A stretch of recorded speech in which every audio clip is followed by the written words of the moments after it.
ശൈത്യകാലം വന്നിരിക്കുന്നു. മിക്ക ആളുകൾക്കും അതിനർത്ഥം വേഗത കുറയ്ക്കുക, പുതപ്പുകൾക്കടിയിൽ ഒളിക്കുക, അല്ലെങ്കിൽ ജനുവരിയിൽ അവർ വാഗ്ദാനം ചെയ്ത വാഗ്ദാനങ്ങൾ നിറവേറ്റാൻ കാത്തിരിക്കുക എന്നതാണ്. പക്ഷേ നിങ്ങൾ അങ്ങനെയല്ല എന്ന് ഞാൻ കരുതുന്നു. ഒരു നിമിഷം നിങ്ങളുടെ പ്രിയപ്പെട്ട കഥയോ സിനിമയിലെ നായകനെയോ ഓർമ്മിക്കുക.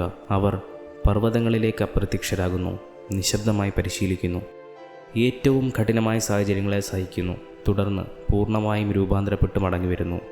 ഈ ശൈത്യകാലം അതിനാണ്. ലോകം ശീതകാലത്തിലേക്ക് വീഴുമ്പോൾ നീ സ്വയം മൂർച്ച കൂട്ടുക. വസന്തകാലമാകുമ്പോൾ ആളുകൾ നിന്നെ വ്യത്യസ്തമായി കാണുക മാത്രമല്ല, അവർക്ക് അത് അനുഭവപ്പെടുകയും ചെയ്യും. കാരണം ഈ ശൈത്യകാലം നിന്നെ പുനർനിർമ്മിക്കാനുള്ള അവസരമാണ്. വളരെ നഗ്നമായ ഒരു സത്യം ഇതാണ്. എന്തെന്നാൽ ശൈത്യകാലമാണ് തികഞ്ഞ പരിശീലന സമയം. കാരണം പുറത്തുള്ള ലോകം മന്ദഗതിയിലാകുന്നു, ശ്രദ്ധ വ്യതിചലിക്കുന്നു, സാമൂഹിക ജീവിതം ശാന്തമാകുന്നു. പിന്നെ എന്താണ് അവശേഷിക്കുന്നത്? സമയം, സ്ഥലം, നിശബ്ദത. സ്വയം പുനർജനിക്കാൻ നിങ്ങൾക്ക് കൃത്യമായി വേണ്ടതില്ല. എന്നാൽ ഈ പരിവർത്തനം പ്രചോദനത്തിൽ നിന്നല്ല ഉണ്ടാകേണ്ടത്. കാരണം കാലാവസ്ഥ തണുപ്പാകുന്ന നിമിഷം പ്രചോദനം മങ്ങുന്നു. നിങ്ങൾക്ക് വേണ്ടത് ഒരു സംവിധാനമാണ്. നിങ്ങൾക്കിഷ്ടമില്ലാത്തപ്പോഴും നിങ്ങളെ മുന്നോട്ട് കൊണ്ടുപോകുന്ന ഒരു ബ്ലൂ പ്രിൻ്റ്. ഘട്ടം 1: അച്ചടക്കം. ഒരു ഉണർവ് സമയവും ഉറക്ക സമയവും തിരഞ്ഞെടുക്കുക.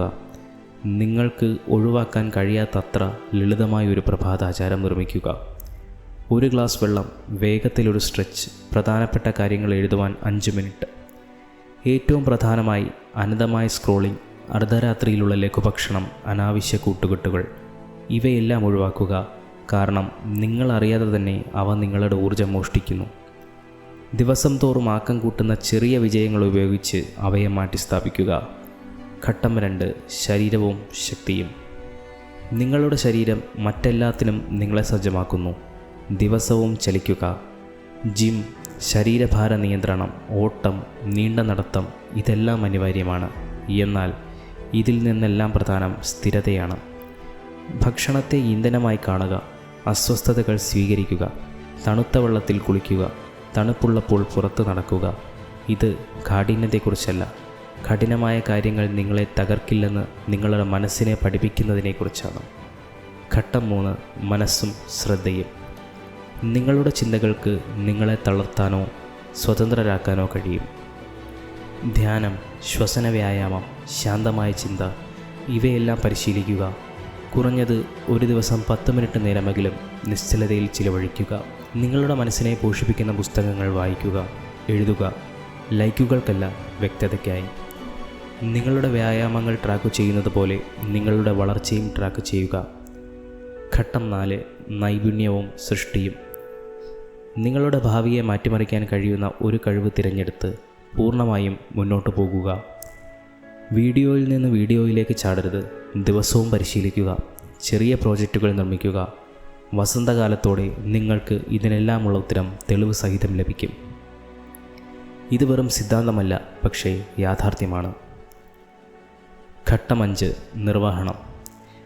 എല്ലാം ഒരുമിച്ച് ബന്ധിപ്പിക്കുന്നത് ഇവിടെയാണ്. ഏതെങ്കിലും ആരംഭിക്കുക. ഒരു പോർട്ട്ഫോളിയോ, ഒരു സൈഡ് ഹസിൽ, ഒരു വ്യക്തിഗത പ്രോജക്റ്റ്. എത്ര ചെറുതാണെങ്കിലും കുഴപ്പമില്ല. എല്ലാ മാസവും നിങ്ങളുടെ പുരോഗതി അവലോകനം ചെയ്യുക, ക്രമീകരിക്കുക, പരിഷ്കരിക്കുക, മുന്നോട്ട് പോകുക. ഇതിൻ്റെ അവസാനത്തോടുകൂടി നിങ്ങൾ ഒരു പുതിയ മനുഷ്യനായി രൂപാന്തരപ്പെട്ട് കഴിഞ്ഞിരിക്കും. ദിവസം തോറും നിങ്ങൾക്ക് അത് അനുഭവപ്പെടാൻ തുടങ്ങും. അതിയായ ഊർജം, ശരീരം ശക്തമാകൽ, മനസ്സ് മൂർച്ചയുള്ളതാകൽ, കഴിവ് മെച്ചപ്പെടൽ. നിങ്ങൾ ആരെയും വിളിച്ചു കാണിക്കേണ്ടതില്ല. നിങ്ങളുടെ ചുറ്റുമുള്ള ആളുകൾ അത് ശ്രദ്ധിക്കും, എന്തുകൊണ്ടെന്ന് പോലും അറിയാതെ. മിക്ക ആളുകളും ഈ മാസങ്ങൾ പാഴാക്കും.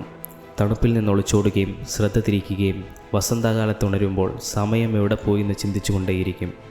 പക്ഷേ നിങ്ങളോ? നിങ്ങൾ ഇരുട്ടിനെ ഉപയോഗിച്ച് പുതിയ ഒരാളായി സ്വയം രൂപപ്പെടുത്തും. ശരിയായ സമയത്തിനായി കാത്തിരിക്കുന്നതിനെക്കുറിച്ചല്ല ഇത്. ശരിയായ സമയമെന്നൊന്നില്ല.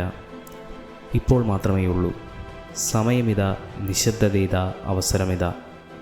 ശൈത്യകാലം അവസാനിക്കുമ്പോഴേക്കും നിങ്ങൾ പുതുവർഷത്തിനായി തയ്യാറാകില്ല. നിങ്ങൾ ഇതിനകം അതിജീവിക്കും. അവശേഷിക്കുന്ന ഒരേ ഒരു ചോദ്യം ഇതാണ്: നിങ്ങൾ നിങ്ങളുടെ ശൈത്യകാല നിയന്ത്രണത്തിലേക്ക് കാലെടുത്ത് വെക്കുമോ, അതോ അത് നിങ്ങളെ കടന്നു പോകാൻ അനുവദിക്കുമോ? ഈ സന്ദേശം നിങ്ങളുടെ ഉള്ളിൽ എന്തെങ്കിലും പ്രകാശിപ്പിച്ചിട്ടുണ്ടെങ്കിൽ സബ്സ്ക്രൈബ് ചെയ്യുക. എനിക്ക് വേണ്ടിയല്ല, നിങ്ങൾക്കായി. കാരണം ഈ ശൈത്യകാലത്ത് ഞങ്ങൾ യാഥാർത്ഥ്യമായി എന്തെങ്കിലും നിർമ്മിക്കുകയാണ്. നിങ്ങൾ അതിൻ്റെ ഭാഗമാകണമെന്ന് ഞാൻ ആഗ്രഹിക്കുന്നു. നന്ദി.